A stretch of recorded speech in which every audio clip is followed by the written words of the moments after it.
NoonaTalk. I am Zara, and I think most of the global warming is happening because of TXT's new comeback. I am Sophia, and I can't wait for you guys to meet our special guest today because it's so exciting. If you want to see any of our older episodes or catch up on all the content that we've created so far, you can follow us on Spotify, Apple Podcast, on our YouTube channel, and also follow us on Instagram where we create funny content, relatable content. Okay. You can follow us on Instagram because that's where we do our giveaways. And who's our special guest today? Today, we're joined by an incredible Indian content creator who's been living in Korea for the last 5-7 years. You may know her as Swarnim, aka Sua, aka Lucknowi Nawab in Korea. So yeah, let's welcome her and get to know everything about life in Korea. Okay, so how did you end up coming to Korea? Like, what's the story in a brief? Okay, so it's not very interesting, but because you I'm asked me, sure so it I'm just is. telling you. In India, actually, I think it was 2012. Yes, so I heard from my sister about the scope of Korean language, and it was that time when SEPA, which is the free trade agreement between India and Korea, which was signed. And because of that, many Korean companies started investing in India, and Indian companies also wanted to move to Korea because of the trade benefits which was given under this agreement. So my sister told me that this is one of the rare language which if you learn now, the scope would be really great, like job prospects and other things. And I just gave the entrance exam of Jawaharlal Nehru University, and I got through it, so I started learning the language. And yes, now I thank my sister that she recommended this to me because when I started learning the language, the starting package for this language was like 40,000 Indian rupees per month. I don't know how the market has changed these days because, many people are there who want to just accept the job at a low price, at the low salary. So it might have changed now. But in that time, it was 40,000. So I am sure, like, if you start working, if you know Korean language, then you have a lot of scope, like good future, and better than like an engineer or any other maybe marketing like job which I'm doing right now. But in India you won't earn so much as a beginner. If you know the language, then you are earning more than the people who are doing who are into marketing or engineering in India. So this is how I came to know about Korean language. To be honest, I did not even know like how do people Koreans look like when I started learning the language. So Which so year was this? When did you start? it was 2012. 2012. Oh wow, okay, that's Yeah, And it's how long 10 have years you ago. been living in Korea now? I came to Korea in 2015, but I went back in 2020, and I came back again last year. So it's not so long, but yes, like I think 5 years now. So that's a very Wow. long time. And what Yeah, has that been is. something that you've felt maybe cultural differences between India and Korea? Because I started learning language when I was in India only, so I knew a lot of culture differences. But when I came to Korea, like first thing which was a shocking thing for me was like men carrying bags, like lady bags, the way we carry, they were carrying it. So like it was very new to me because like I had never seen this in India. Like men don't carry those kind of bags, right? But here they were like they carried it, and they carried it so well that it did not look odd. But of course, because I was seeing it for the first time, it was like a bit different for me. But that was something like I really appreciate, that how there's like no differentiation between uh, male and female. Like everyone can carry everything, it's unisexual. And even like you can find guys who are using lip guard and other things, but when you start using it in India, then people will say, are you a guy? Like they will taunt like this in India. So this is something like you shouldn't actually generalize things by gender. So this is something which I like about Korea. You don't have to worry about that. Second thing, is like it was like minus 21 degrees Celsius in Korea. I was wearing double layerings, and you can see girls roaming in short skirts with, thin stockings, and they are not feeling cold at all. Like, I was so shocked, like, oh my god, I'm feeling so cold, and how can they, like, just looking at them made me feel so cold. But now, like, I think it's up, like it's according how your body adjusts with the temperature. So now even like I can roam like that during winters, so not a problem. So I think initially it's very cold for you, but once you have adjusted well for 1 year or 2 year, then it's okay. You can do, like, you will also be like them after a certain period of time. And another thing which I noticed is that in India, if I see someone wearing the same kind of clothes in front of me, even though it is a branded cloth, I am not going to wear it the next day, right? I am sure you guys also do the same thing, right? But in Korea, what happens is like they will buy it like according to the trend. If someone is wearing it, you will see so many people wearing the same thing, same kind of thing. Like if the check is in, then they will wear checks, and even like the same, exactly same thing. It's like there is a trend, and then after a few months it goes away. Every year there is a new trend, and people follow, and then it's gone. And even like for hiking they will have a different kind of dress, and for cycling they will have different kind of attire. And for rainy season they will wear floaters. Like it's like uh, their attire changes according to the season. But in That's India, so we don't care, cool. right? We don't care Yeah. about it. But and for them, there is one umbrella for the sun for summer, and there is another umbrella for rainy season. So for That's us, so we don't interesting. care, right? We just use the same umbrella. We don't even differentiate. But here, they have one umbrella for a summer and one for a rainy season.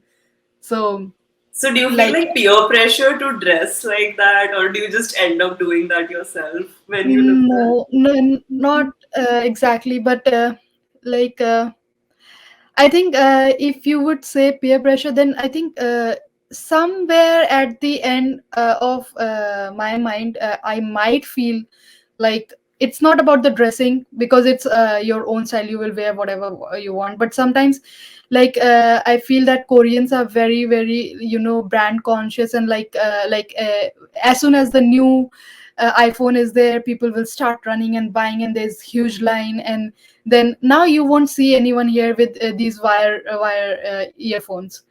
So then you say, I am not having. Why is everyone having wireless earphone? Why am I not having? Then you will want, I should also get one. Like there's this kind of feeling sometimes. So it happened with me as well. Like I see people around me, and then I see nobody is having wired earphone. Why am I still using? It's so uncomfortable to use. And then I will get another thoughts, I should just go and buy. And then when the latest version of the phone is released, then I will think, okay, everyone is with the new phone, and I'm still having the old version. I should buy it. So this is something like I have all actually felt. So I think somewhere or the other, if you see everyone doing the same thing, then you will also feel It's a little bit easy to get influenced. influenced. Yes, right. So That's you're the saying right. Koreans are very trendy, basically. Yes, Very on because trend. we believe, like, I think it's very different, like from the Indian society, because Hmm. we believe in jugaad, and we believe that there's like things are there for a long time. And like we don't want to just use it and throw it right the next month. But in Korea, they will buy it. Like for example, they buy iPhone 13 Pro, and this year, and then next this year October again, the new phone is released. They will just exchange it. Like they will give their phone back, and they will get a new version. So it's not like, of course they have to spend some amount because they're buying a new one, but I don't think we Indians believe in that. We believe in, long term goals. Like we buy जब a तक car. चलता है चलाओ. We buy a car for we which goes for lifetime, right? But here it's not like that. It's like use and throw. And when I came to Korea at first, I saw like people throwing bags and umbrellas in the dustbin, and I was wondering why have they thrown it? Like they can just go to some place and get it banned, as we do it in India. But no, it's like just. I think it's because the country is developed, and like of course more developed than India is still a developing country, so that differs. And probably if India is also when India is a developed country, then I am sure the mentality of the people would change similarly, more of materialistic society probably. Yeah. What about food? Was food a Yeah. problem? Like, Yes, or did yes. you like it? Like, what was the scene for you? Actually, I'm a vegetarian, so in Korea, finding vegetarian food is really difficult, really, really. And I never used to even eat egg, but I knew if I don't eat, I will die, so I had to start it. I still don't like it, but I don't have many options. And like if you even buy chips from the convenience store, if you check the ingredients, that would include beef oil, or maybe jellies would include pork oil or something. Some of or the other ingredient is there, so you cannot find anything vegetarian easily. So initially I was very conscious about these things, but then I thought, like, if I just keep looking at this, I don't think I can survive. And the next thing is, the worst thing is that you cannot socialize with people. It's very burdensome when you have people from all around the world around you, and you want to hang out, and then you say, okay, I cannot eat this. Then, like, it's not easy to socialize, especially now when I'm working in Korea. There is this habit of eating together. So during lunch, they will eat together. They will say, come, let's have food. And so I think it's okay. They also like understand that I'm a vegetarian, so they also try to make me like try to go at a place where we can find some vegetarian things. But it's not easy, because in Korea, in India, we find restaurant where we can have vegetarian and non-vegetarian together. But in here, no, nothing. Everything is meat. No, nothing is vegetarian. Even if there's something, you will have to ask them to take out the meat or something like that. So I don't mind eating alone, but in Korea, it's like people generally don't like eating alone. They think that people. I have heard about this. Like people think that if I'm eating alone, others will think that I'm alone. I'm a lonely kind of person, and I have no friends. Something like this kind of mentality people have. Like you're antisocial or something. Yeah, yeah. That's So what they'll think. so they don't prefer to eat alone. So they think that, okay, I am eating alone, so it's not good. But I said no, I'm perfectly fine with that. I actually enjoy eating alone and traveling alone, so that's not an issue. In Korea, most of the good places like Busan and Jeju-do and like all the places which are good for traveling are all the places where you will find ocean. So especially at those places, you cannot even find normal bibimbap. You will only find this seafood. So it's even worse. There are a lot of our audience who have asked, and I think both of us included want to visit Korea as well. Not to, I mean, moving there is the ultimate dream, but visiting is also a good one. What are, say, like 2 to 3 tips that we can look out for, or maybe practice now so that we can potentially move to Korea? Okay, so if you want to move to Korea, first tip is learn Korean, basic Korean. Not like you need not be very much fluent, because in Korea people know English. If you are a stranger, you are a foreigner, people will come to you and talk to you in English. Because they want to practice English. They know English, they have learned it, but they don't talk because they're just shy. And I have been to Japan, and I could actually feel the difference. because like when I went there, and I used to talk to them in English, because I did not know Japanese, of course. So they couldn't talk to me. But in Korea, if you try to talk to them in English, they will reply back. They will somehow, like, even like old people will try to talk to you in English. But I think Korea is better in this case when you compare it with Japan. So they know English, but I think they are shy. So it's not a very huge problem if you don't know Korean. But it's better that you know basic Korean, because there are many people who don't know English at all. But of course, you will find many people, more than like what you will be expecting, will know English as well. So mainly youngsters know, everyone knows English. So just learn the basic Korean, so that you're able to at least read Korean what it is written, and translate it. Use a translator for other things. The first tip is this, and second tip, you should use Naver map, not Google. Google does not work in Korea.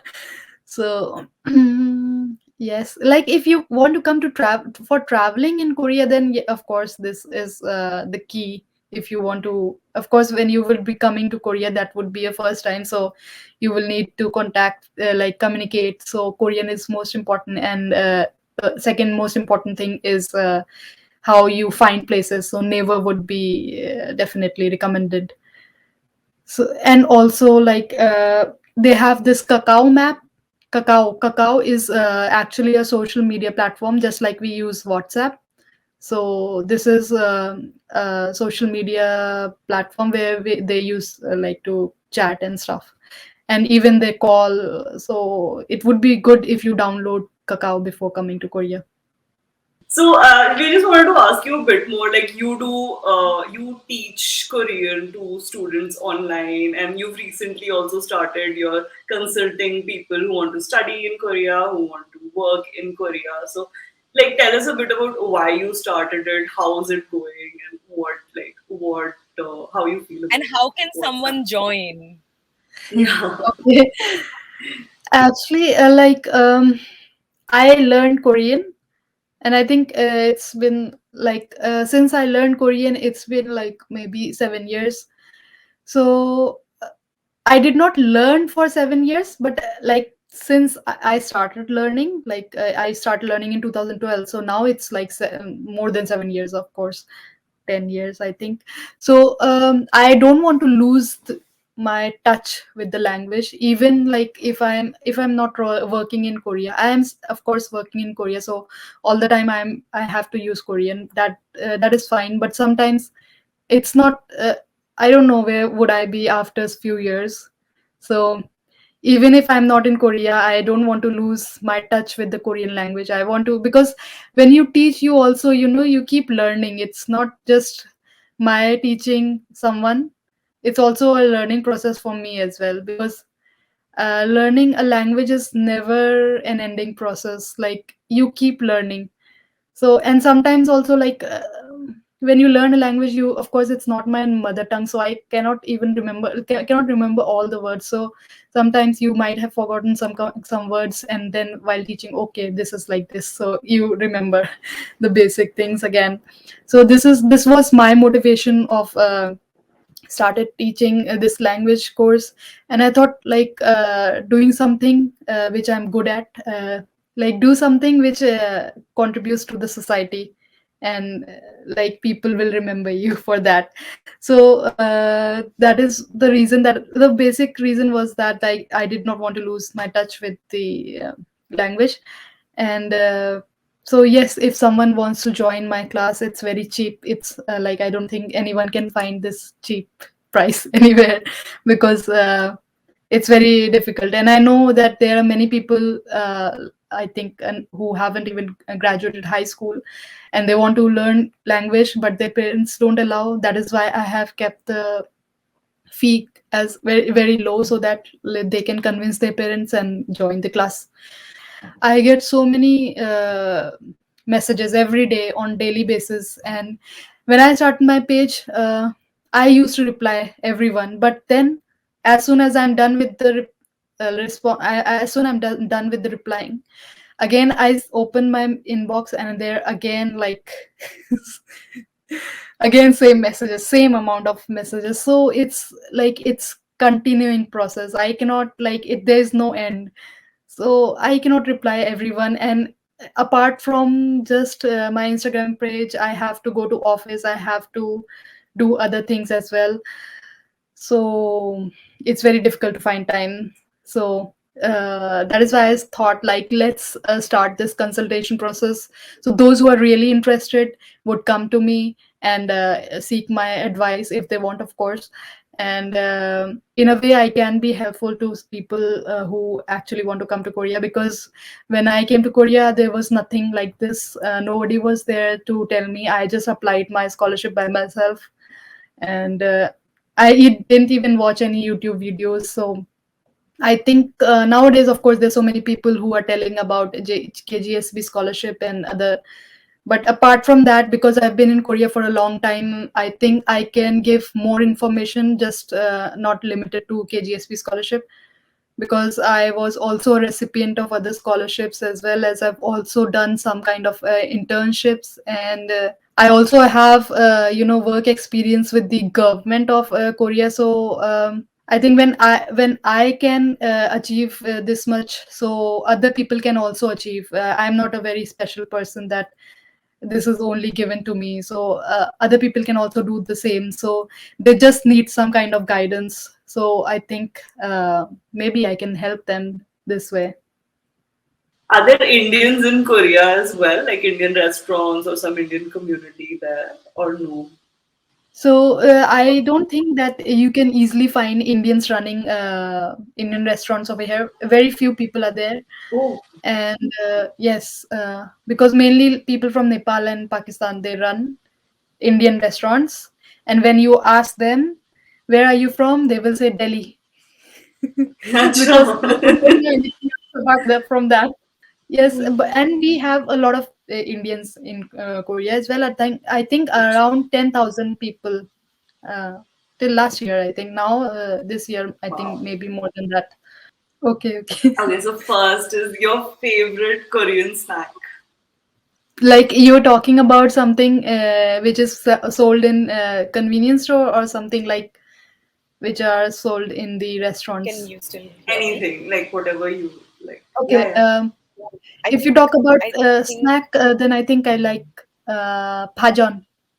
Even Zara's a huge Pajon fan. It's really I tasty. It's love really it. I love it. Okay, your favorite K drama.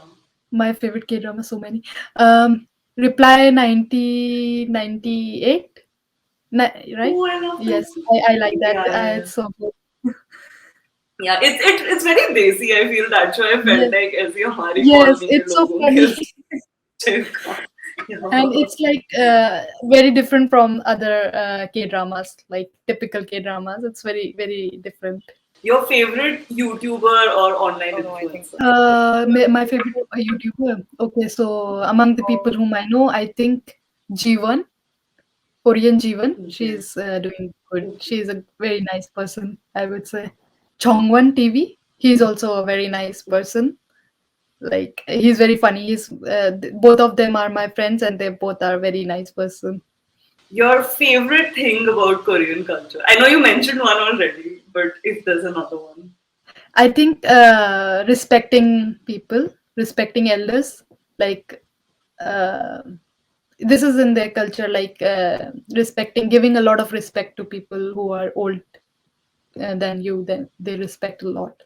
So it comes from Confucianism, and this is something which I really like about Korean culture.